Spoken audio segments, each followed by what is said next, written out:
The fundamental problem with the human race is that it doesn't think it's part of nature.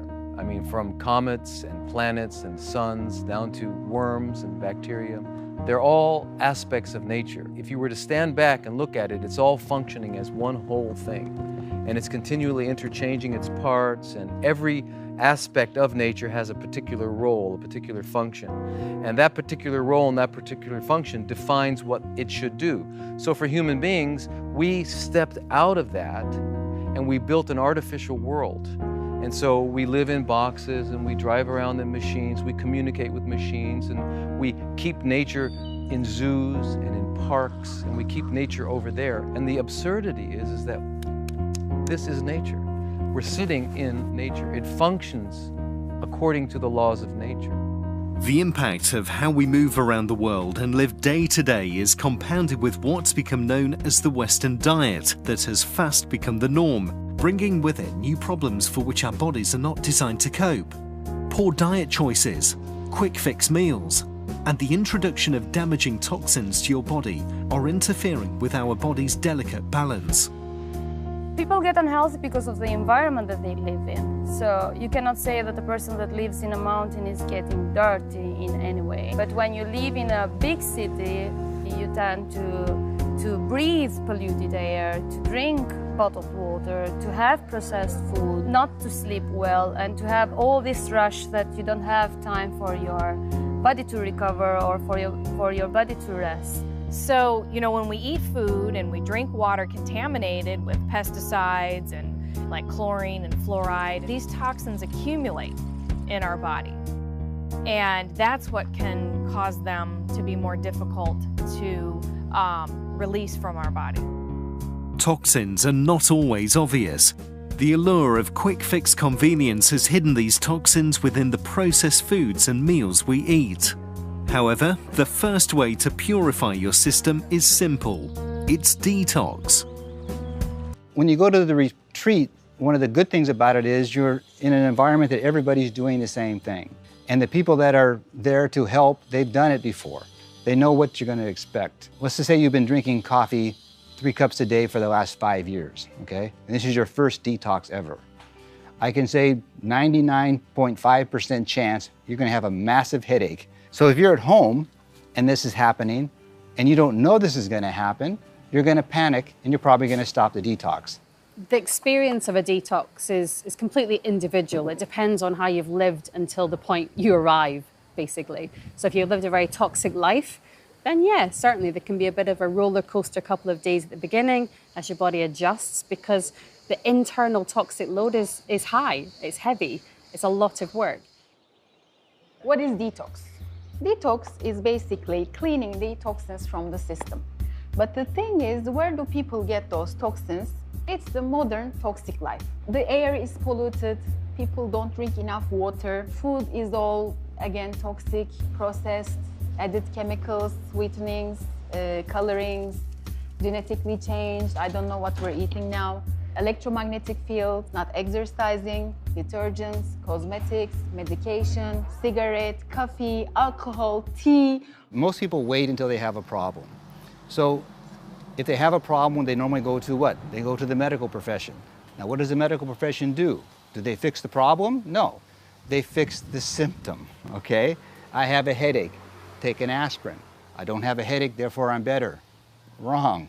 You just don't have a headache. The problem that caused the headache is still there. And now it's going to continue to get worse because you haven't changed your lifestyle. We are designed in such a way to be effectively deal with toxins, but the problem with modern times is that the exposure level to toxins exceeds our capacity to deal with toxins. That is the main issue. We are living in this chemical world now. If we're adding stress, processed, depleted foods to the mixture, then it's no surprise that our bodies are not optimally detoxifying. We are detoxing, but they're not optimally detoxifying. So that's what we're doing. We're looking to tip the balance in favour of supporting your body to detoxify effectively. Have you ever wondered how you measure up? Have you considered what health and wellness mean to you? When we talk about the life quality, we talk about the energy, we talk about the way happiness, the way you are satisfied, the way you are shining. All this is the quality of life. And normally we should be born with full energy, full life quality, and we should be able to do having same type of life quality the day before we die. So we should be able to play golf, we should be able to play tennis, drive our own car, do sex, whatever it is, just the day before you die. Health is the natural state of the body. It's the state of optimal functioning. Food is fundamental to health, okay? Because you need to be eating the foods that you were designed for. So anyway, health is optimal function of the organism. It's not the absence of anything, okay? So now, disease, what we call disease or ill health, is when you're not in your you're not in a natural environment, you're not getting the substances that you were designed to get, and now your body has to develop responses to maintain the functional integrity of your organism in spite of the fact that you're not getting it. Let's just say, for example, this is normal, okay? This is level normal. This is symptoms up here. Now you're down here, you're normal, you do things that irritate your body, you have that bad meal, you fall off the stairs, you do whatever you're going to do, and you bump up into here. No symptoms. But once you come up here and you cross that symptom line, now you have a headache. Now you have whatever it is that makes you aware there's a problem. The biggest mistake people make is, especially with the natural healing, they'll do a natural course like detoxing or something, and they'll come down and they'll feel better, there's no symptom. But look, they're only just under the symptom line. They're not normal yet, but they think they're normal because they don't have a symptom.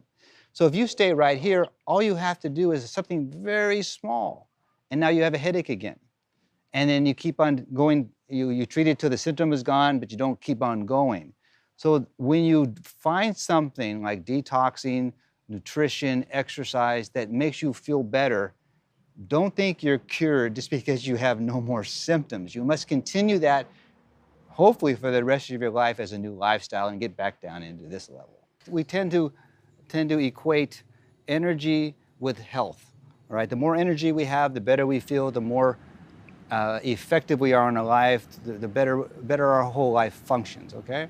When we eat the huge meal, that takes a lot of energy to digest the meal, especially if we're eating food that's hard to digest, all right? Especially if we don't chew the food, these kind of things. Now the body's got to take the blood supply and the energy from the muscles into the digestive system. It's got to focus in there. And that's why we feel tired after a big meal.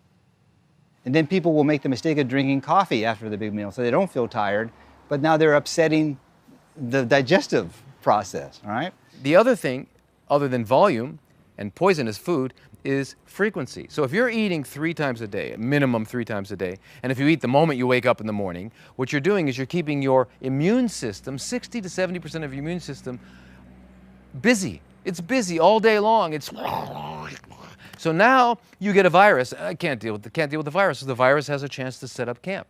If we were eating infrequently, in small volumes, and healthy food, our immune system would be vibrant. How often do you give your digestive system a rest? Okay, we don't, okay? And so because of this now today, we have all of these new diseases that didn't really exist before because of this accumulation of chronic, accumulating, compounding, concentrated toxins in the system. So if you wanted to live in an ideal life, you would have a regular detoxification period once every 3 months, at least, okay? And it may only be 3 days on a weekend or something like that, yeah? When we give it a break, the result is typically we'll feel a greater amount of energy in our body, we'll feel stronger, the immune system will be stronger, and we'll have a better functioning body. But if we're just putting a lot of junk in, that 1, 3, 5, or 7 day break almost becomes critical, because we have to allow the body to try to catch up and recharge. We are supposed to be active. Human bodies are designed that way. If you don't, it creates problems. So exercise in relation to a detox or a cleanse program, it's got to be in there, but there are some special considerations. The first one is we don't want to spike hunger too much. We don't want to borrow energy from the detox and spend it all in the gym. So short bursts of intense activity, such as a high intensity interval training of very short duration, can be great, especially fasted, because it helps your body burn fat, sort of targets fat loss. And then looking at exercises where you're working mind and body, where you're working with a lot of the breath. So yoga, Tai Chi, these sorts of exercises are supremely helpful during a detox process. When we don't eat, our body is allowed to clean house, because that's what the body does. If you're continually feeding your body, then your body is always dealing with what's coming in, okay? And we should understand that if our body is busy dealing with the onslaught of toxins, then it's not healing. We're not healing. So the largest part of your day-to-day energy is spent dealing with what you consume. So what happens then if we bump up the nutrients, but take out all the stuff your body has to digest? We just put in what your body needs, but it's not digesting anymore. It's pretty much self-digesting what you're doing. The natural thing would be to just fast, and we know when all animals are sick, they stop eating. So what you can do is the next best thing. The next best thing is a juice fast. And a juice fast is really a juice feast. You're getting more nourishment in 1 liter than the average person is getting in a month. Okay, because you're getting this many vegetables and you've extracted the fiber, and now you've got all the phytonutrients and minerals and vitamins, and you've got all this fantastic stuff, and you don't have to chew it. It's pre-chewed. So it goes in, you have better absorption, so it brings you to a state of being well-nourished without eating, and you basically lose that habit of eating. So people that come out of a juice feast find that, wow, I can't believe how much energy and time I spend during my natural life eating. Another thing that can cause a person to shift, and this is what I've experienced, is where you're so close to dying that you know if you don't change it, your whole experience on earth is over, okay? And I have enough understanding to know that the best thing I can do for my health is the food that I eat and my exercise and my mental state, right? And so when you get to that point, there's a huge emotional shift that, I can't say it can only happen, but it happens pretty much automatically when you go through that life-threatening experience. What we call an addiction, we can also call replacement. An addiction generally emerges in an attempt to replace some missing parts in life, and the adventure that starts as an escape from reality can soon become a person's reality. And this creates a vicious cycle that is hard to break for many people. As we're growing and we're being force-fed different foods and different substances and different drinks, and our initial response is that we don't like them. Let's take cigarettes, for example. Anybody who's their first cigarette they did not enjoy. Anybody who had their first drink of alcohol they did not enjoy, okay? So these substances, in order to continue drinking or smoking or eating them, you have to break through your natural response and develop what they call an acquired taste. They go, oh, it's an acquired taste. You know, my rule is if it's an acquired taste, don't acquire it, you know. The ability to withstand the natural toxic response, the instinctual response, to bypass that means you have to force through it. So your body develops a set of responses to deal with that. And that's what becomes the addiction. The addiction is now you need to satisfy this new set of responses. So what cigarettes, alcohol, sugar, drugs all do is change state. They give you a quick fix. They take you out of your reality into an altered state, an altered reality. And it's a very quick and easy way, available way to do it. Harder way to adapt your reality is to work hard, to understand how you're feeling, look inwards, to exercise, to boost endorphins, to make yourself feel good from the inside out. Those are things that require a little bit more effort, but are obviously going to work for you much more effectively in the long term. Observe eating behaviours, and you'll soon recognise that for many people, including Kusei, conscious consumption has been replaced with an almost trance-like eating behaviour with no off switch. For others, certain foods can trigger a binge. Bread and refined carbohydrates are amongst the most common. The mother of all addictions is food. What I have learned is that if we change, when someone comes in, I don't talk to them about their alcohol, their cigarettes, their heroin, whatever they're on. We just change the diet. If you change the diet and cleanse the person, they will not find the cigarettes as tasty. They will not find the alcohol as good. It'll start to make them not feel as good as they used to. So I just focus on the mother of all addictions, which is eating.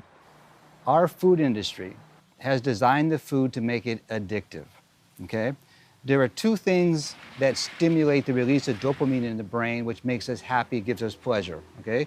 One is sex and one is food, okay? And that's for survival. Journey through a typical supermarket and you'll notice that aisles are awash with quick fix foods screaming for our attention, containing highly addictive levels of sugar, salt and fat. These profitable products are able to afford prime retail positioning backed by clever advertising campaigns. It's no surprise that time-poor and often stressed-out shoppers opt for the easy option of ready-made, processed foods from brands they are familiar with. We get basically addicted to eating these kinds of foods. Plus, and I had this happen to me too, when we're young, our parents oftentimes reward us for good behavior with addictive food, right? When we're emotionally stressed, we eat food. We've associated food with so many things that should not be associated with food, okay? New discoveries in science prove that industrial, processed, sugar, fat and salt-laden food that is made in a plant rather than grown as a plant, is measurably addictive. Brain imaging scans show that high sugar and high fat foods work just like heroin, opium or morphine in the brain. And even the thought of a binge food or an image of it is enough to cause physical cravings. In other words, the food addiction is physiologically based, not just psychological, as was previously thought. When people moved out of nature and things were not available, then they had to find ways of storing it and keeping it. And that is kind of the beginning of processed foods, right? For example, if you were to take an animal's body and just put it there, it's going to rot. You couldn't eat it. If you were going to take vegetables, they would rot. So what we had to do was figure out ways to process it so we could store it. And that's the beginning of it, you know? And that's probably where we developed appetite too. And cooking, I think cooking evolved from the eating of animals, because there's no way on earth that people don't look at a cow walking and go, no. And neither do they come upon a corpse on the street and pick it up and eat it, because instinctually we don't want to eat those things. So that's where cooking came about, once we heated it up. So cooking is the fundamental form of processing. You know, back in the 50s and 60s, when life was becoming more convenient and chemistry was really starting to flourish, we came up with all kinds of great and wonderful new ways of creating foods, flavors, you know, things that were really exciting and more convenient. But why are people so vulnerable to food addiction when it is so obviously hurting us? We have evolved from our hunter-gatherer past, where scarcity and survival were dominant forces. Never before in human history have we been surrounded by food 24/7. In today's world, we must fight on two fronts: the daily battle against addictive ingredients and overcoming our old world survival instincts. It is actually possible to be clinically malnourished and morbidly obese at the same time, which is incredible if you think about it, because you can eat and eat and eat and eat and eat and yet still be effectively starving. How is that even possible? The point to keep in mind is that whenever we process or change things from their natural condition, they lose some of their vitality. When we process, when we modify, it is no longer, remember, here's a simple concept. Nature is perfect. So if I am to modify it, what am I going to do? There's no such thing as more perfect. I'm going to make it less perfect. The processed food industry has emerged to make people's lives easier until they have discovered the addictive effects of certain substances. And while the purpose they served has changed, humanity has been led to one of its toughest ages. The food industry has gone to great lengths to, they've had think tanks and they've really worked at it and they've tested it on people. They are not looking to provide nutrients. In fact, that's the last thing they do. So at the end, they've got this product and they'll say, okay, we're going to fortify it. We're going to stick some stuff in it that gives it some nutrient value. But But basically, what they're looking at is sales, and they want to sell things. And so what they're going to do is they're going to focus in on and exploit a specific taste. They know fat and sugar are what our natural instincts are going to seek. So then they figure out how to cram food with as much as possible. So technically they're giving us what we want. Mentally, they're feeding what we think we want and our taste buds. But nutrition-wise, it's very empty nutritionally, very high in calories, and these have a lot of adverse effects on us. Any type of fasting, including juicing, gives the digestive system a break, a chance to catch up on its inner to-do list. Support supplements such as probiotics and special fibre that nourish the beneficial bacteria populations and help restore balance to the gut ecology. Big problem with today's health is that we no longer have a healthy gut flora. Because we eat pesticides, herbicides, fungicides, because we take antibiotics, because the water in city water is full of chemicals and drugs and things like that, we no longer have a healthy gut flora. The content of your gut flora is mostly dependent on your nutrition. Generally speaking, a plant-based, the more plants you consume, the healthier gut flora you have. And gut flora is also thought to contribute to the production of some unhealthy molecules. In many cases, as physical health issues unravel and improve during a detox program, mental well-being comes sharply into focus. How many of us are truly resilient, fulfilled, and satisfied with our lives? Well, there's that old expression, you have a gut feeling about things, and the reason is it turns out that the hormones that we secrete in our gut, we produce in our gut, and the other substances are really the same that are produced in our brain. The neurohormones and the gut hormones are really the same. They're having a little different response, but we can almost call it's almost like a brain down there. It's easier to understand the connection between nutrition and physical imbalance than mental imbalance. However, nutritional neuroscience is an emerging scientific discipline that is shedding light on the key role nutrition plays in the onset, severity, and duration of depression and other mental imbalances. A lot of us think about exercise solely in the concept of I'm going to the gym, I'm doing a workout, I'm lifting weights, whatever it might be, but exercise is actually medicine. We are supposed to be active. Human bodies are designed that way. If you don't, it creates problems.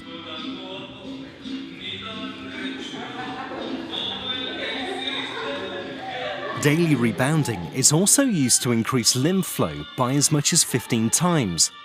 The lymph fluid moves through channels called vessels that run up the legs, up the arms, and up the torso. This is why the vertical up and down movement of rebounding is so effective to pump the lymph. The lymphatic system has no origin. There's no heart to begin it. It is all originating from the tissue beds. So it depends twice as much on the muscular contraction and the movement. That's the only way things move. There's no other way. Imagine if we were just torsos.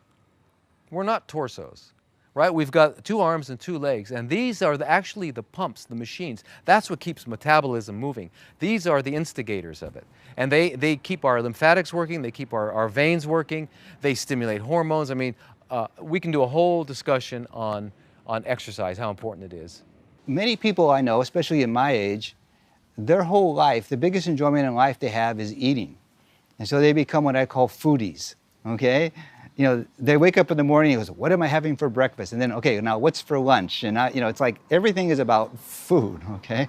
Every place I go to, every country I visit, if you notice, the centerpiece of every culture is its cuisine. It's the place around which people share their intimacies, and they share everything. They have business lunches, whatever, bar mitzvahs, ceremonies, everything centers around eating. And so, unfortunately, our eating is cultural. And the problem with it is it is processed nature. It is modified nature. To walk a different walk, to live closer to nature's laws and eat natural, unadulterated food requires a shift in priorities and mindset that often comes as a result of an experience such as detox. Kasey's excessive consumption of soda might be the key to his big belly. The high peaks of sugar intake increases blood sugar too fast. The insulin produced to eliminate this excess sugar causes weight gain. Excess glucose that cannot be used immediately is what becomes fat. It's stored as fat because it's got to be taken out of circulation. And then if that's not working, then the body becomes insulin resistant because it's got to prevent that. So basically the answer with sugar is just like with any other substance that's required for normal functioning. We need a specific amount, and that amount is actually based on our metabolic requirements. So if I'm running all day, if my job is I live in the jungles and I deliver messages from one tribe to another and I'm running all day, I'm going to need more than the guy who's just digging the ditch or something. You know, when we have a car, most people have a car because they want to drive. They want to go somewhere, right? And they enjoy the drive, or it's practical, or it's necessary, whatever. But to do that, they have to put gasoline in the tank, right? But people don't put gasoline in the tank for fun. They don't drive down to the gas station and put gasoline in the tank for fun. But that's what we do with our body. We have more fun putting gasoline in our tank or bringing nutrition in than we have in driving the car, than in living our life, all right? Detox is an ongoing journey, not a single destination. Knowledge, self-awareness, and the benefits of a genuine experience of health are the tools taken onward to help any individual to reach his or her full potential.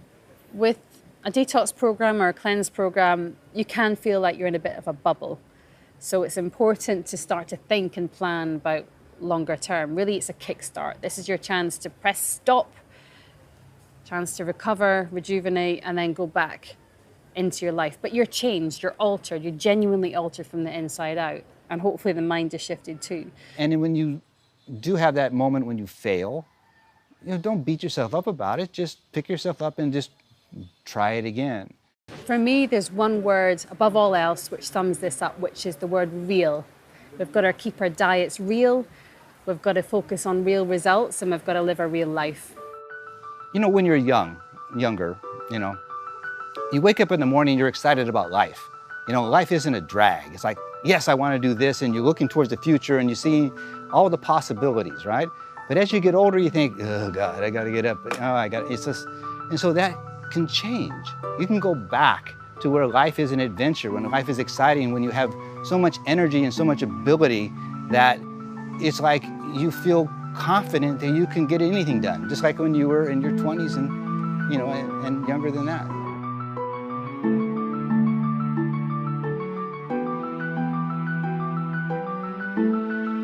This is what people think too. I say, I'm going to go through a 1-week detox program and I'm going to be 100% detoxed.